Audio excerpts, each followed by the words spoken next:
Hello, everybody.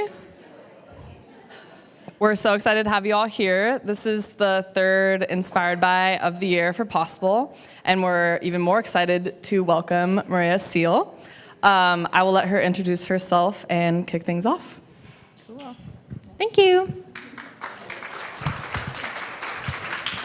Thank you, guys.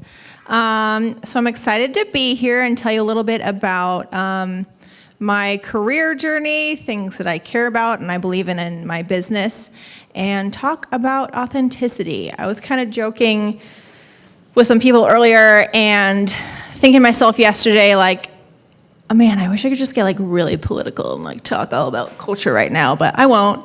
But authenticity, I think, applies to that. And something that I think the world really, really needs right now are people who are honest and kind in what they do, and that's my mission in all that I do with my work. Thanks. So here are some of the many things that I do. I have a storefront here in Seattle that's on 3rd Avenue and Vine. We sell over 110 different handmade designers from across the U.S., and we donate 7% of all proceeds to nonprofits. I also have an online retail site that I started 3 years ago that does the same thing. They're both connected. I have written 1 book, 2 books, and I'm writing my 3rd right now. The 52 List Project is my first book, and it came out last year in the fall. It is the best-selling book for my publisher, Sasquatch Books, of pretty much all time. It's kind of coming up. It's competing with one other book in the group. So, but I'm pulling ahead. It's been featured on Oprah's website and in her email blast 7 times. It is being published in 4 different languages right now, and it's been less than a year. So that's been an incredibly fulfilling project that I've gotten to work on. Thank you. Ooh.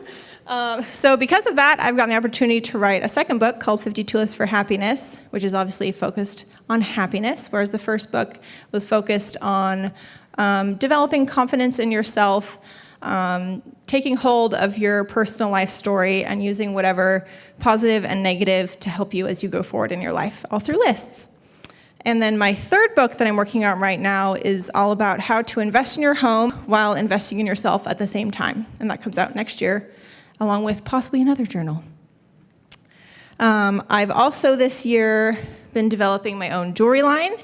That's something that I kind of started off with in my business quite a few years ago, 7 years ago.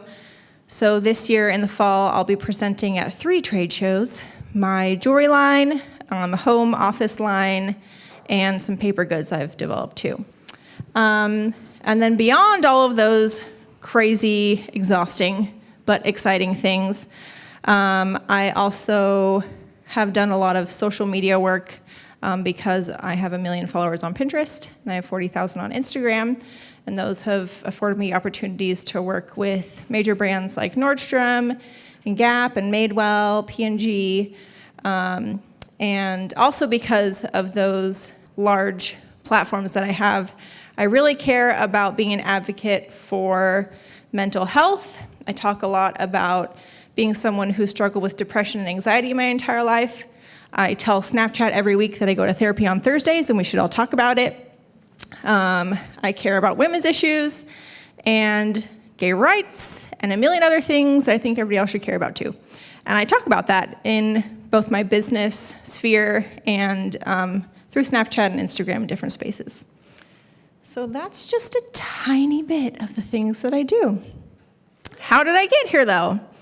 It's been a really strange and interesting journey of how I've gotten to this point.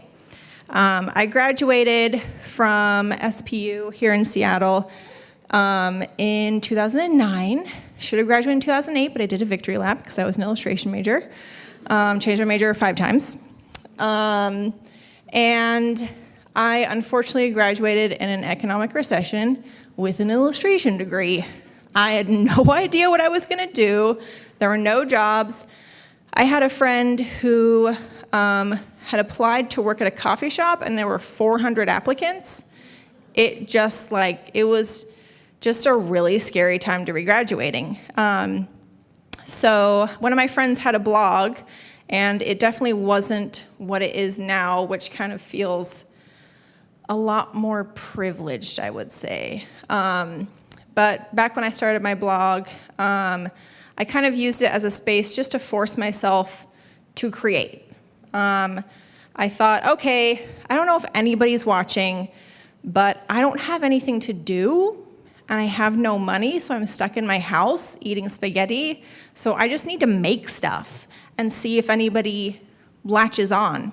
So I started teaching myself HTML and a little bit of coding. I taught myself how to design blogs. I started doing portraitures for other bloggers. I started doing design work for different musicians, because I was also a musician at the time. So within about a year, from 2009 to 2010, I found myself juggling all of these things at the same time.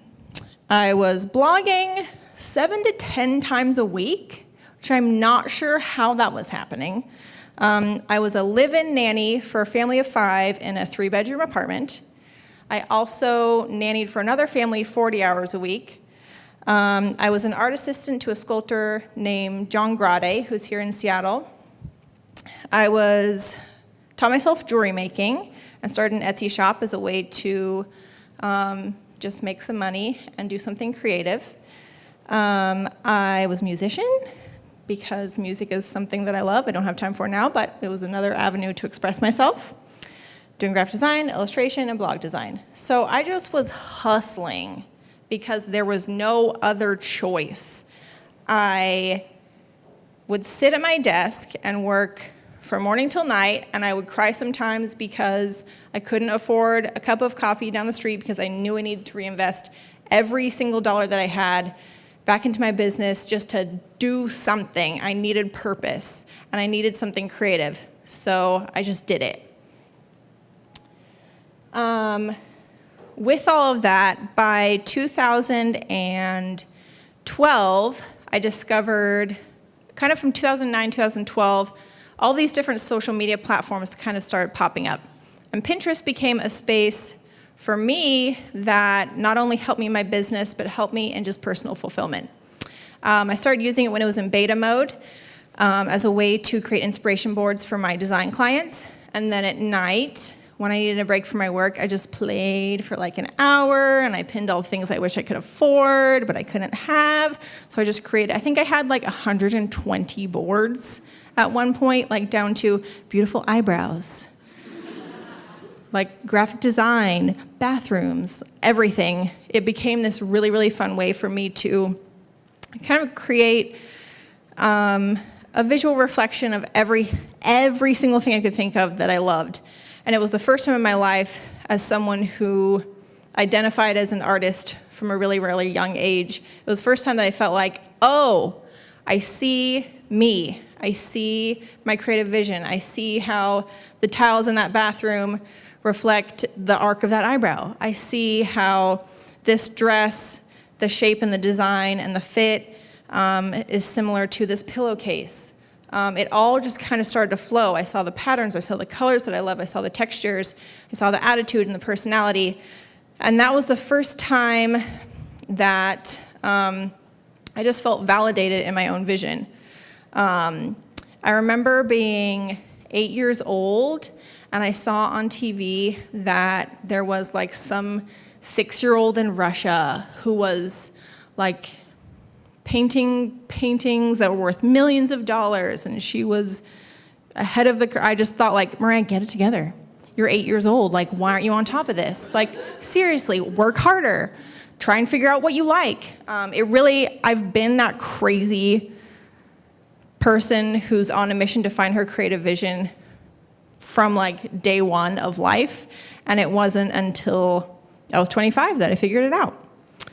At the same time, with Pinterest, I noticed one day, by 2012, I was getting sponsored for my blog for different things I was working on, and a sponsor asked me, how many followers do you have on your social media sites? And I saw, I have 3,000 on my blog. That's so many. I'm amazing. And then I went to Pinterest, and I saw it said 250,000. And I was like, ooh, that's definitely a glitch, because I've only been on this site for 6 months. And I emailed Pinterest, because you could back then, and they said, no, that's true. You have 250,000 followers. So now I have almost 1 million followers. And it was the first time that I really felt like not only was I being true to myself wholly, not because I was trying to survive, I just was letting myself be within this weird social sphere. I also was getting validated for that authenticity, that true investment in what I love. So because of that, I've really stuck to that message within all that I do. I really, really believe in being truly authentic, not hashtag authentic. I'm not just gonna post the same pictures of wooden coffee tables with coffee on it. I really, really care about authenticity, and I care about promoting it. So I kind of came up with, in reflecting on all the things that I've built in the past 7 years, I came up with some kind of key things that are essential to at least my brand and what I think are essential to a lot of brands. Quality products and great design. I started out making crappy products, and the design was okay. It was fine. But I worked on, and I believed in getting to a point where my products really had meaning behind them. Because with any brand, it's not just the product that you're selling the story behind it, and you're selling the value of the product in quality and storytelling and a great design. I truly believe that wherever you are in a business, wherever you are in your career, what makes it interesting and exciting and also totally exhausting is the pursuit of learning. I was just joking with myself and my team yesterday that the most amazing thing about the business that I've built for myself is that I'm learning a million new things every single day. I'm learning how to work with local casters for my jewelry line. I'm learning about the specs I need for paper goods and where to send it. But at the same time, having to learn so many things at once is nuts. It's totally crazy. But because I'm investing that time in learning, I'm open to learning, I'm open to critique. That means that later down the line, all these things will be easier, and my stress level will continue to decrease as I coast through my journey. The art of storytelling is something that is really key to my brand. Something that, because I have two younger sisters, I have one who's 26 and one who's 20, it's so fascinating getting to the ripe old age of 30 and seeing all of these things that are shifting and changing just within the last 2 years or so for my sister's generations. I felt like when I was in my early 20s that I was a part of it. I was a part of the trends. I was ahead of the trends. I knew what new social media things were happening. Now, I don't have time to be on top of all of that, but I get to observe my sisters and what's important to them, what's important to their culture, and they're the next ones who are kind of dictating what's important. And what I love about the next generation is that truth is important. They have grown up with technology. They've been playing on an iPad from a young age. They can read advertising so well. They can see through lies. They can see through what's trying to be forced upon them, and what they care about is the truth. Sometimes it goes to the extreme, but for the most part, they want what's honest, and they want what's true. And I want to learn from that as a business person and as a person on earth. I think that progression is something that's exciting for brands to understand and to invest in. I care about personal connections before traditional networking, and I think that's something that starting off my business through blogging really helped me out with. I was a really shy person up until maybe 5 years ago, and blogging gave me this chance to connect for the first time with people who I felt like I truly understood, who truly understood me as a complex human being, as you all are. I found my community for the very first time. I found other creative women who were young and who had no idea what they were doing, but they were trying to figure it out. And now, 7 years later, those women that I connected with are still people that I care about. They're still people whose brands I want to promote to others. And they're people who I know believe in my vision, understand and trust my story because they know it's all true. And they want to promote me too. And that sort of, the word collaboration has become a really important word in the world of business, especially in the last 2 or 3 years. And that's because of honesty and truth and authenticity. When you align yourself with a real human, it makes your brand more valuable. And that's what I care about in my business as well, is not only being a real human behind it all, but connecting with other people who are truthfully themselves, who will talk about my business in a way that is honest and are trustworthy for their followers and their customers. And kind of the last note on that is I believe in experimenting, exploring, and then later down the line, focusing and refining. That obviously plays out in all that I've done. I started out doing 17 things at once just to try to figure out what I loved and what I enjoyed doing, and letting go of being, well, I guess I kind of put myself back into this. I was going to say, I once was Moorea who does everything. I guess I'm kind of still Moorea who does everything. But back then it was trying to pursue a million different paths that I thought I was good at as an illustrator, a graphic designer, a musician. But I think the scariest thing as a creative person is letting go of what you know you're good at, but you don't particularly enjoy.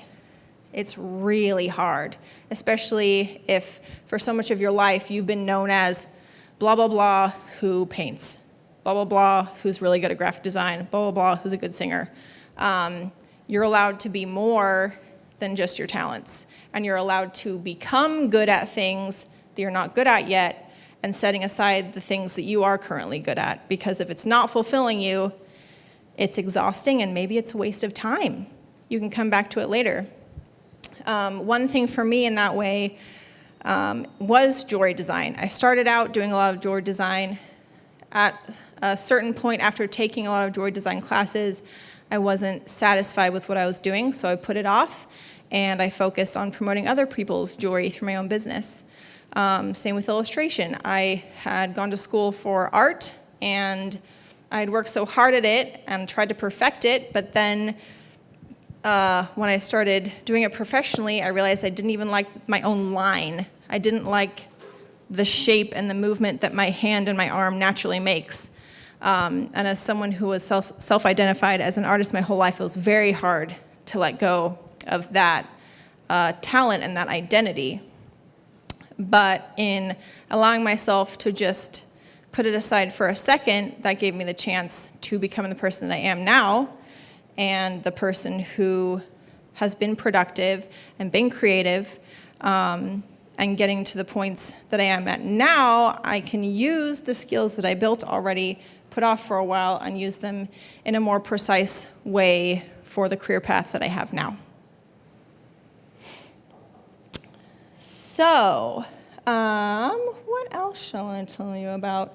So my goals kind of now are continuing all of those thought processes of figuring out how to refine my career as a person within my business. I went from a team, well, I was working alone for 3 years, and then I launched the online retail site in 2013 because of large social media following, because I had 1 million followers on Pinterest. That gave me a chance to tap into and market to the people authentically who already liked what I loved. It gave me a chance of them show them what I loved, and here you can buy it. Now, as I've grown from a team of 3 at that point to a storefront and books and a staff of 12, I think within a year of launching the online site, now is the time that I am able to refine even more. I do all these things and I'm excited about them, but I don't particularly want to have so much of my time investment in every single thing because it makes you sleepy. So my goals now with my business are to bring in people to my team that I can lift up, who I can highlight, and who I can give opportunity to grow within my own business so that I can focus on leading my business in the right way. Something that I had always dreamed of as a child was I wanted to be my own boss, for sure. I'm an oldest child. What do you expect? Like, I am particular and I am bossy sometimes. But I didn't think about when starting a retail site and bringing on staff, like, oh, you have to be the boss of other people.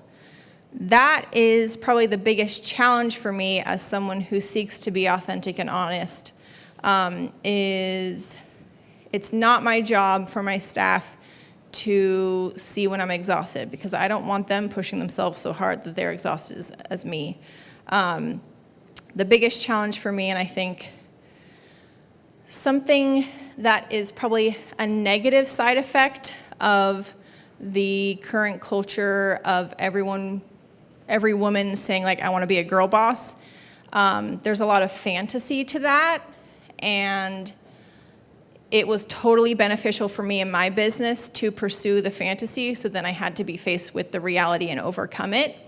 But that's something that I seek to do in my own business, is not just show you the fun parts of being a girl boss, but show you on Snapchat, like, I'm still working and it's 2 a.m. and I ate all of this Ferrier Rocher pack of chocolates. That's something that I really care about in my business, and I think that's what connects me more deeply to my followers and my customers, is that they know I'm not someone who's just making tons and tons of money and spoiling myself. I am someone who is doing everything with intention. And so kind of looping back to being the boss of other people, that's the biggest challenge that I face probably every single day. And that's the challenge that I'm committed to in my career path now. I get to be a creative person, yes, but at the end of the day, the most important thing for me is to be a boss of other people, a good boss, a kind boss, a thoughtful boss, someone who is straightforward and frank when I need to be, but understanding and empathetic at the same time. Probably one of the hardest tasks for an artistic person to do, because I think a lot of us are empaths and want to take on the burdens of others, but that's not your job in business. So that's kind of my biggest challenge, but a major goal of mine in my career path moving forward. And then some of the projects that I want to do moving forward, I'm still really shocked that I can call myself an author. I don't feel like I'm allowed to do that yet, but it's something that I'm really proud of. Writing the 52 list project, probably of all the things that I've ever done, is the most personally fulfilling thing that I've ever done. In my business, I love that I get to promote 110 different handmade designers, because I started out there too, and I know the struggle. And I am in small business as well, and I know the struggle currently. But even more than that, 52 list project has been the thing that kind of fell into my lap in a way, because I was being vulnerable online and seeking to do good with what I was saying. On my blog in 2013, I was writing about my struggles with depression and anxiety, and 52 Lists was a project I decided to start as a way for myself to practice getting out of my head, getting out of the constant talking and negative thought, and put my thoughts down on paper, journal in a way that's efficient, because if you're a business person, you care about efficiency, and I can't get it out of my system. The project became something really helpful and healthy for me, kind of like therapy for my own self. And then I got to share that with other people on my blog, and it became something really special and intimate that I had between me and my followers. And then I got to write a book about it, and it's done really, really well. There's probably nothing more validating and encouraging than knowing when you've put out something that is a totally honest and true reflection of yourself out into the world, and it's received really well, that's like totally mind-blowing. At the same time, it's totally scary. Because of blogging, I've also read pages and pages and pages of commentary on who I am and my life that is not very nice. I stopped blogging for a couple of years because it was so harsh, and it's hard to get out of your system when you've read all of your own interior insecurities written by other people online.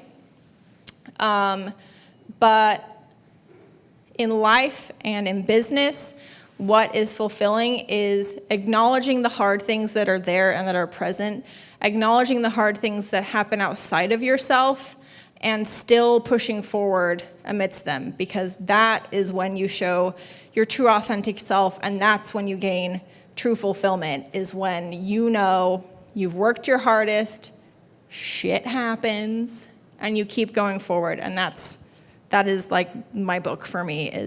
It's the result of truth, and it's the result of my heart.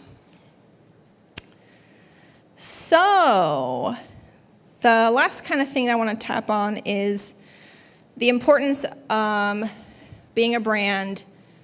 Is the most important thing, I think, in being a brand is deciding your true values for your company. As a human, you naturally build your values over time through what your parents taught you, through what you reject from your parents, from what you decide for yourself within your community, and what you care about. The same goes for a brand.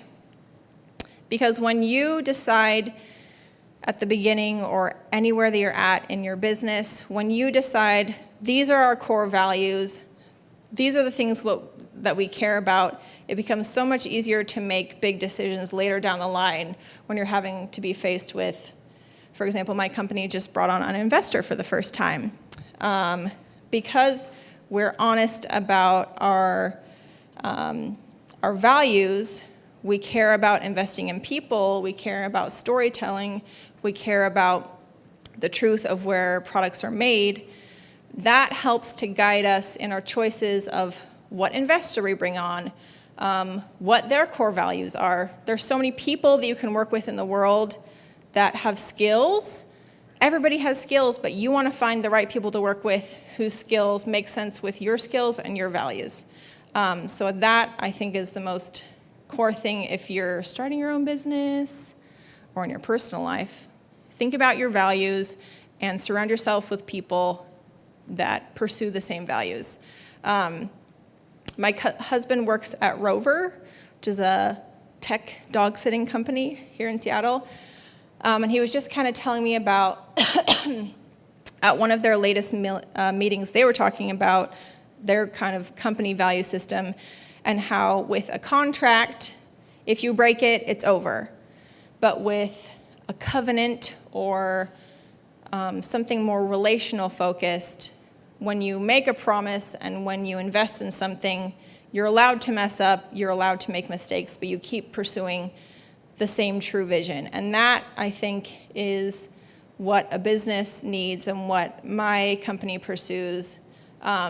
Whenever we're straying from or feeling like things aren't working out or this thing's difficult, your instinct is wanting to try the opposite, try something different. But that's kind of breaking that would be like breaking a contract and just moving on to something else, and you're just kind of scrapping and ignoring everything else you've built. What's important to your business and to yourself and to your relationships is to build a covenant with one another. And I'm not trying to say that from a religious perspective, I'm just saying it's a good word. That's the way that you keep moving forward and you make changes while keeping your focus on your main mission. So that's my deal. That's my story. And if anybody would like to ask questions, I would be happy to do that. Anyone have questions? Okay, thank you. Does anybody have any questions about my journey, about business, personal life? Yep, therapy. Oh, yeah. Oh, my God, girl. Yes, I have moments of self-doubt. For example, and I'm honest about this on social media, I have been working my business for 7 years. It is beautiful on the outside. There's great Instagram pictures, blah, blah, blah, blah, blah. But I rent a house from my parents. My husband and I live in it, and we share it with my middle sister. And I drive my grandma's car, and I don't have very much personal savings because I put it all in my business. That sucks. I've been at this for 7 years. I feel like I should have more. And that is just a truth that is with me every single day. And it's something that nags at me and makes me feel like, oh, you're not doing something right. Or I'm tired. I really would just like a payoff now. It's exhausting, and I'm pro crying. Cried yesterday, cried last week. I just kind of think that you're allowed to cry, you're allowed to vent, you're allowed to have whatever emotions that you have, you're allowed to doubt, but at the end of the day, you still always have a choice.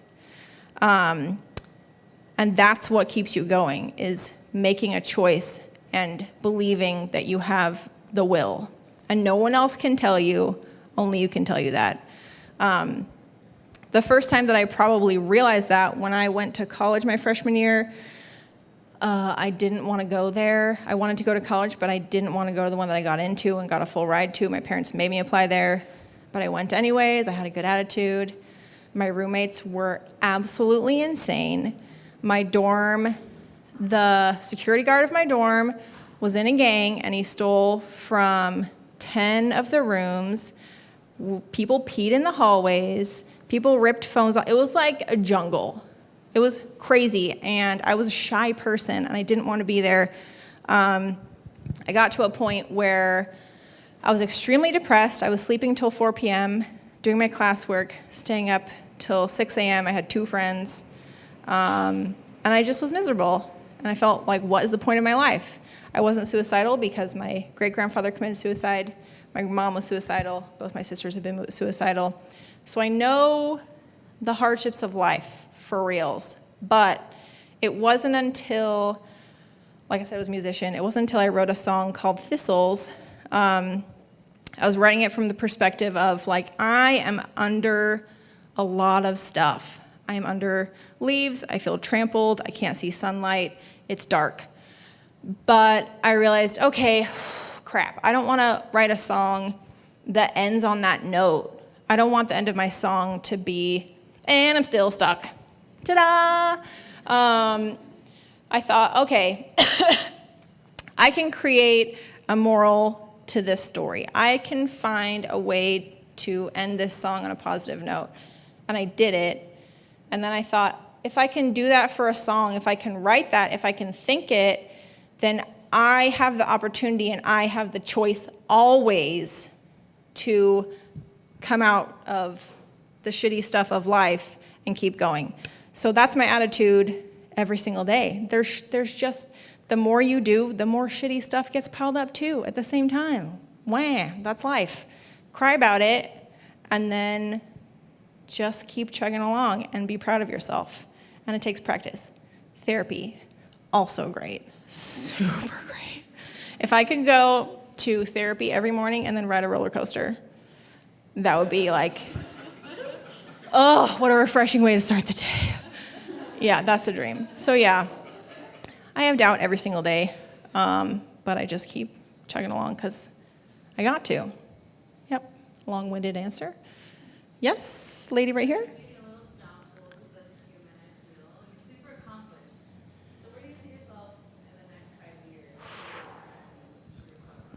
For my brand, I would like a store in Oakland and a store in LA. I would like a clothing line. I would like, for everything that I'm doing right now, still to be thriving. I would like to take a break from writing books for a year because once I'm done with the 4th book, I would have written 4 in 2.5 years, which is a lot. There's a lot that I want for my brand just to keep building upon, but for my personal life, I want the opposite. I want other people to do the stuff that feels super exhausting for me, like answering emails, planning meetings. I would like that stuff to be off my plate so that I can feel like I have weekends. Pretty simple. Pretty simple. I would like to have a savings account, and I would like to not live in a house my parents own. Wah wah. Yep. Built a blog all on your own. Yep. Got 1 million followers on Pinterest. Yeah. Launched all these amazing initiatives. Thanks. Keep going.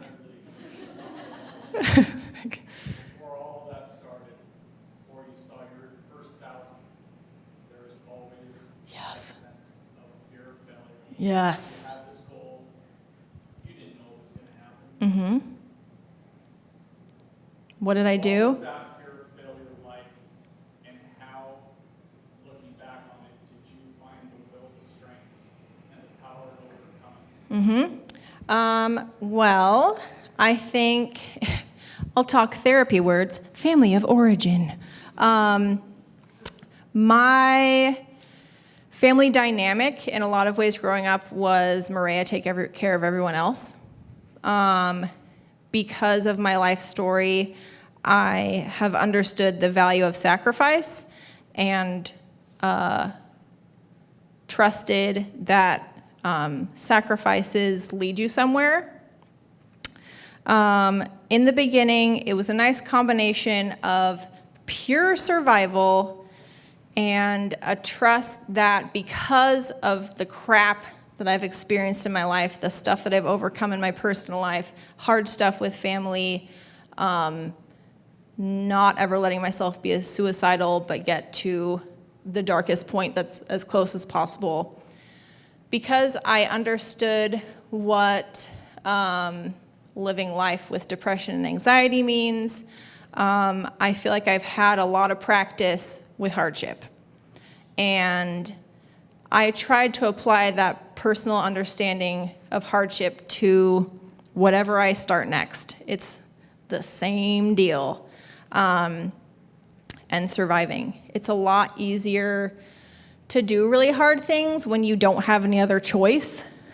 I kind of think that if you've been through a lot of hard stuff in your life, that you get to a point, at some point, where you have to choose, okay, am I gonna be really bitter, or am I gonna try and use what I've experienced for myself to my benefit? Whether it's that little starting point where you feel like you don't know, like, how am I gonna get my first Etsy sale? Until you get to 100 Etsy sales, it's like, ugh, someone look at my website, please look at my Etsy shop, please buy something. It's desperation. I think that desperation is super healthy, and it's worth it. And what got me through it at those points was just saying, look, Moorea, you're on your own. You have no other choice right now. You don't have any money. You just have to do it. You just have to. And go ahead and cry. You're allowed to cry. You just have to keep going. I think that's the challenge too, is if you feel established or you're leaving a career path, I feel like that's much harder starting the next thing because you might have financial stability that you've built up or a great community that's there to support you. The true challenge when you're starting something new is just relying on yourself and trusting that you have it in you to do it, outside of money, outside of community. And it's pushing away, I think, not pushing away the support you have around you, but acknowledging that your own support of yourself is the true thing you can always rely on, even if everything falls apart. That's the thing that's going to build you up in your career and your own self-love. That's the thing that's going to get you to successful points. And then you're going to get to a successful point and feel like it's not good enough. And then you're going to get to the next one and it's not going to feel good enough. Because I've done so much stuff, but there's still more that I feel like I need to do. Yep. You talk a lot about authenticity. Is there like a mantra or a question you ask yourself to like check yourself and make sure you're staying? I don't think that there is a particular mantra, but I think that's where community does come in and having people who hold you accountable. The good and the bad of social media and developing a large following is that you are influencing a lot of people, but whoa, they can be as critical as they want. So if you're not feeling true to yourself, you're gonna feel really nervous that someone's gonna find you out. Maybe that's just me because I'm crazy analytical. My youngest sister is like, I don't care, woo, she like, doesn't matter. But for me, I am like an overthinker and I'm nervous all the time. So those negative elements of who I am in being critical of myself and nervous are also good monitors for self-awareness and trusting that I'm making a good choice because I don't want to disappoint people. And more than that, I don't want to disappoint myself. I want to be proud of what I've done in my life, and I don't want to look back on a project and be like, I half-assed that, or I copied someone. Like, ugh.